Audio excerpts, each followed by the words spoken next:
to Les Schwab Tire Center's Outdoor GPS, presented by Fisherman's Marine and Outdoor. Now, it's real time.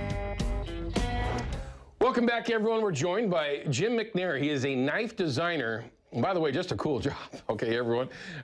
With Kershaw. We're here to talk about Kershaw, of course, and an upcoming sale at the Kai Warehouse in Tualatin.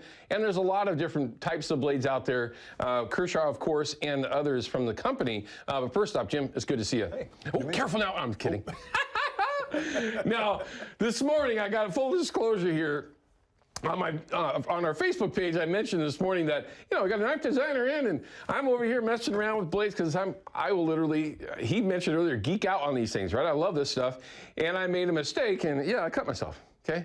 It happens. Kids, be very careful. Don't play with knives. Just that simple. That's your PSA of the day. But big sale. Okay, I honestly didn't realize that the sale number one was something that was so popular. And doing a little bit of research prior to you coming in today, and you mentioned it this morning, at the sale in Tualatin, the Kai Warehouse, people will camp out. They'll put tents up and make it all the way around the building to get in there. Are the deals that good? I mean, or is it just a really good selection, or is it both?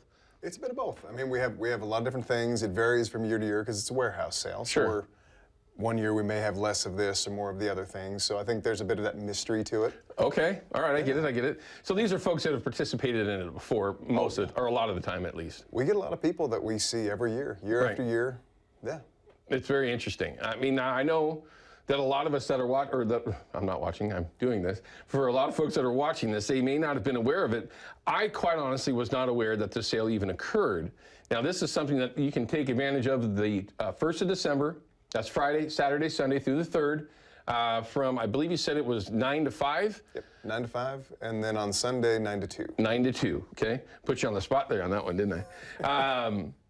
But it's just a great opportunity, one, again, to save yourself some dough. And yes, of course, we're going to talk about knives that I would find interesting, right? I carry a knife with me every day, all day, for the last 50 years, it seems like. But, of course, kitchen knives, hunting knives, knives that you would use for a number of different reasons. So, I mean, it's certainly, and it's something also that you use daily. I would be... It's easy to say that the majority of us use a knife to some degree on a daily basis, but we'll get back to that. I want to pick your brain, okay? Because this is not my first chance to have a chance to talk with a knife designer from different companies, whatever it might be. There's a bit of love here. And we haven't talked about this yet.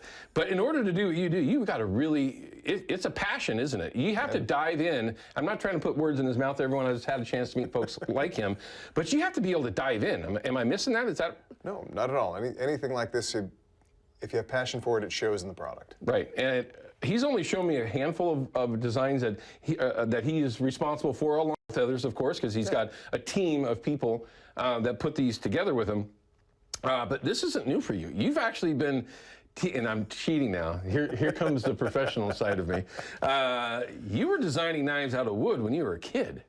That's right. Tell us a little bit about that. Well, you talk about geeking out. I mean, when I was, 7, 8 years old, I was down in the basement with my dad's wood scraps and a jigsaw, making little wooden custom knives. That's cool, man. Having to fall into my dream job like that was kind of an odd thing. Doesn't happen that often. Okay, and now I'm going to take it a little bit further. Yeah. When you were a kid, when and what was it that you think kind of made you go, this is so cool, I really want to do this? I mean, was there something that just tripped that trigger? What was it? I guess I've always been into knives. I mean, I got my first one when I was 7 years old on Christmas morning, actually, kind of this time of year. Get out of here! And I promptly split my finger open. Okay. So we are, in a rare crowd here of people who have cut ourselves. Yes, I've done the same exact thing when I was that age, yeah. But it was a bug that stuck. Always liked knives, always liked things that cut, things that work. Yeah. Being, loving the outdoors and loving to work in the shop. Now, for folks that might be out there watching, what's that process like to become a professional knife designer like you are with one of the world's leading companies in Kershaw, easily? By the way, local company here in Oregon, Tualatin, obviously a world-renowned, world-known knife company, so that's cool all by itself. But is there special schooling or anything that you went to get to a professional level like yourself? I went to school for industrial design, so that that's a fancy way of saying product design. Okay. So you can do anything. You can design belts or water bottles or whatever. Sure, and I got lucky enough and got to design knives. That's just cool, man. And some of them are really slick. And the very first one, and if you're like me and you grew up in the 80s and 90s, right? A butterfly knife was something that, you know, was always out there. And I'm actually quite proficient with one, and I understand how to use them the correct way. But when you use them the wrong way, you need to get a Band-Aid. Okay, kids, pay attention. Don't play with knives. You designed some really cool stuff here, from out of front design to auto openers to multiple different styles of pocket knives, which a lot of us, if not all of us that are watching the show right now, have on their person as we speak. But hunting knives as well. Now, I'm going to tell you right now, I wish I would have had this in my truck. Just on Monday, man. It would have saved me a nightmare of trying to get this thing skinned out and gutted and ready to go to get to the processor. But this is just a really slick design. Now, I know a lot of you have experience processing game, wild game, multiple different species, whatever it might be.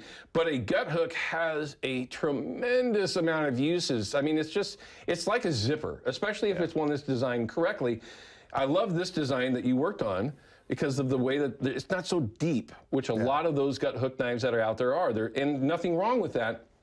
But when you're really trying to get precise, it's nice to have a little bit less material there to have to overcome. So first question that I ask, I know that you're a hunter. You don't get to hunt as much as you like, but like all of us, right? So he's got some thought into these to understand. When you're coming up with something that's already been made, right? There's a bunch of them around. Yeah. What is your thought process on how to make it better for the end user? Or is that even something that's in that process? Absolutely. I mean, a lot of it comes down to just having done a little of it before. Sure. I mean, understanding the way you hold the knife, that you're not holding it like an axe handle. You're holding it almost like a scalpel. Sure. So in this case, you know, that little bit of bevel to the front of the handle is made so your fingers can hold on to it. Mm-hmm. You've got a little bit of jimping where if you are bearing down, if you're working through a chest or something like that, you can get there. But at the same time, it's made so you can kind of pinch it between those fingers and get your finger up here. So as you're working, as you're pulling back that hide and that little sweeping motion that you make as you skin. Yeah. Or, you know, even if you chose not to use the gut hook and you were just opening up the belly cavity and working your fingers behind there. Yeah. To make sure that you're not piercing the gut sac. Yeah. So, I mean, all those things come into play. I mean, having enough width on this to make sure on something like a deer, where you have hide and you've got hair and it's a fairly thick cape, you need enough opening here to still slide through. To work through it and not get hung up. So all those little things come into play. All right, now, these are things that, of course, that you can see at the Kai warehouse sale when you head over there, first, second, and third. There's a lot of different types of knives that are going to be there, but I have to talk about something that, you know, literally every day of my life, I have a pocket knife right here in my pocket, like the majority, if not all of you have.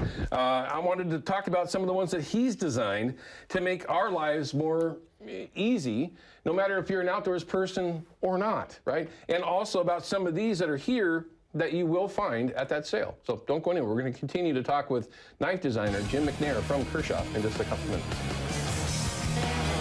Outdoor GPS is brought to you by Chevy Silverado and the impressive new Turbo Max engine. Flex your muscle with the strongest, most advanced Silverado ever. Official truck of Outdoor GPS.